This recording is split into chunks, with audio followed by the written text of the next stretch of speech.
Hello. हाँ जी, नमस्कार। Sir नमस्कार। सर मैं उड़ीसा कहिए। से बोल रहा हूँ। जी, जी, कहिए। सर उड़ीसा से कब तक लिंक स्टार्ट होगा और ज्वाइनिंग कब होगा? हाँ, हाँ, यही एक बहुत बड़ा सवाल है, ठीक है। हाँ सर। देखिए, आचार संहिता से पहले का कोशिश किया जा रहा है, क्योंकि देखिए हम लोग का यूनियन में झूठ बोलता बहुत ज्यादा है। मैं झूठ बोलना नहीं चाहता हूँ, क्योंकि मैं ग्रंथ पढ़ा हूँ, ठीक है। यस मैं डेट दे देता हूँ, अगर फेलियर हो जाता है तो जिम्मेदार मैं हो जाता हूँ। और आज यस तक मैंने झूठ बोलने को पाप ही माना है, ठीक है। मेरा एक नेचर है, बाय नेचर या बाय डिफॉल्ट मैं अपने आप को ईश्वर का बेटा मानता हूँ, और मैं मनुष्यों का बेटा नहीं मानता हूँ। और मुझे डेट दिया गया है कि नवंबर दिसंबर आसपास हम लोग शिफ्ट कर लेंगे, लेकिन हमेशा तो डेट तो फेल हो जाता है। तो अगर मैं डेट दे दूंगा और कहीं फेल हो गया तो जिम्मेदार मैं ना हो जाऊंगा, क्योंकि मीडिया हूं। यस इसलिए सर।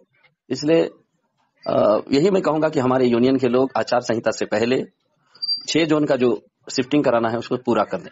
क्योंकि देखिए, इससे ये सवाल सभी के दिमाग में है, ये आपके दिमाग में केवल नहीं है, ये मेरे दिमाग में भी है कि 6 जोन का जो मैं भी हूँ, उस 6 जोन में मेरा शिफ्टिंग हो जाए तो भला ही हो जाएगा, है ना।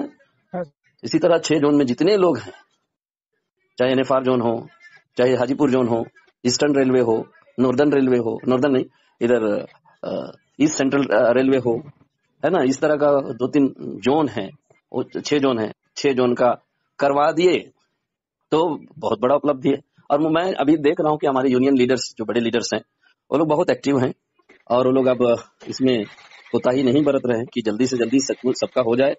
यही उन लोगों का एक्टिविटी से लगता है कि जल्दी ही होगा। डेट देना उचित नहीं है, ठीक है। डेट मैं भी नहीं दे सकता, क्योंकि बीते बार मैं डेट दिया था, मुझे जैसा कहा गया था कि दिसंबर 5 तारीख से शिफ्टिंग होगा, लेकिन वो फेलियर रहा और उसका दोषीदार मैं हो गया। और मैं नहीं चाहता कि किसी तरह का मैं डेट दूं।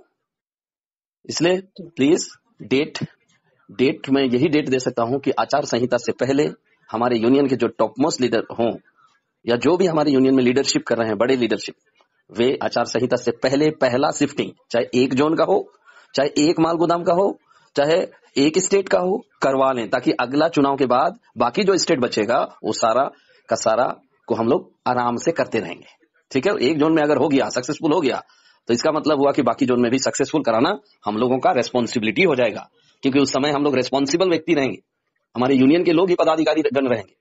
और हमें कैसे करना है, कैसे नहीं करना है, हमें तय करना होगा। भारत सरकार तय नहीं करेगी, हमें तय करना होगा कि इस रेल माल गोदाम में क्या चीज का जरूरत है, उसका पूर्ति हम लोग को करना पड़ेगा, क्योंकि ये देश हम लोग का है ना। है कहाँ कमी है, कहाँ घटी है, उसको पूरा करने का जिम्मेदारी कौन कौन लेगा। मिनिस्टर लोग केवल नहीं ले सकते हैं, या आईएएस ऑफिसर्स लोग केवल नहीं ले सकते हैं, या जितने लिटरेट लोग हैं, या रेलवे में अभी डीआरएम वगैरह हैं, वो लोग केवल नहीं ले सकते हैं। सभी लोग को मिल के लेना होगा रिस्पॉन्सिबिलिटी कि रेलवे का विकास में एक दूसरा विभाग है जिसका नाम है रेलवे माल गोदाम समिति, रेलवे माल गोदाम। उस माल गोदाम में क्या क्या इंफ्रास्ट्रक्चर की आवश्यकता है, ताकि तीव्र गति से काम हो, फास्ट काम हो। जैसे जापान में भी तो माल गोदाम होगा ना, है कि नहीं, जापान में माल गोदाम। हाँ सर।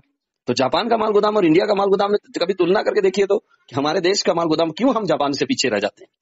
क्योंकि हमारा सोच बहुत, चाहे मिनिस्टर हो चाहे आईएएस ऑफिसर्स हो, मैं उन लोगों से बात करता हूँ, उन लोगों का सोच उतना विकसित नहीं हुआ है जितना कि जापानीज आईएएस ऑफिसर लोगों का विकसित हुआ है, या जापानीज मिनिस्टर लोग का विकसित हुआ है। वो लोग तो नाटे नाटे होते हैं, वो लोग तो ऊंचा हट्टा खट्टा होता नहीं, लेकिन उनका बुद्धि उठते हट्टे खट्टे से भी ज्यादा तीव्र गति से चलता है उन लोगों का माइंड। इसलिए आज देखिए, जापान में हिरोशिमा में बम फूटा, नागासाकी में बम फूटा, बावजूद इसके वो लोग टेक्नोलॉजी में इतना आगे हैं कि वहां का रेलवे माल गोदाम को जाके देखिएगा तो लगेगा कि हम कहाँ आ गए।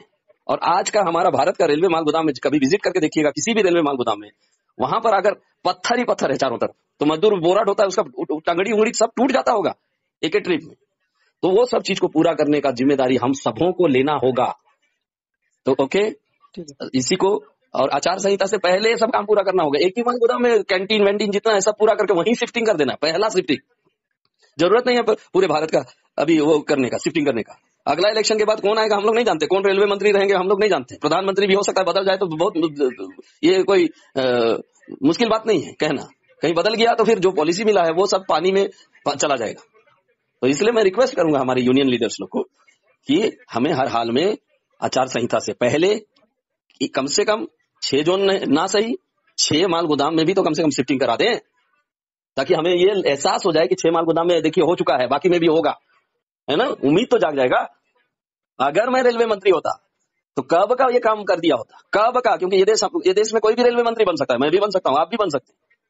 क्योंकि हमारे देश में कामचोर लोग ज्यादा मिनिस्टर बन जाते हैं, करते कम है, भाषणबाजी ज्यादा चलता है। समझे? काम करने वाले मिनिस्टर लोगों की जरूरत है हमारे देश में, तब हम जापान जैसे देश के साथ कॉम्पीट कर पाएंगे। कंपटीशन है ना पूरे वर्ल्ड का, जापान हो चाहे ऑस्ट्रेलिया हो अमेरिका हो, सभी जगह तो रेलवे माल गोदाम है। और वहां का रेलवे माल गोदाम और यहाँ का रेलवे माल गोदाम में देखिएगा तो बहुत आसमान और जमीन का डिफरेंस है। और उसी को फुलफिल करना हम सभी मजदूर यूनियन के लोगों का रेस्पॉन्सिबिलिटी होगा, जिम्मेदारी होगा।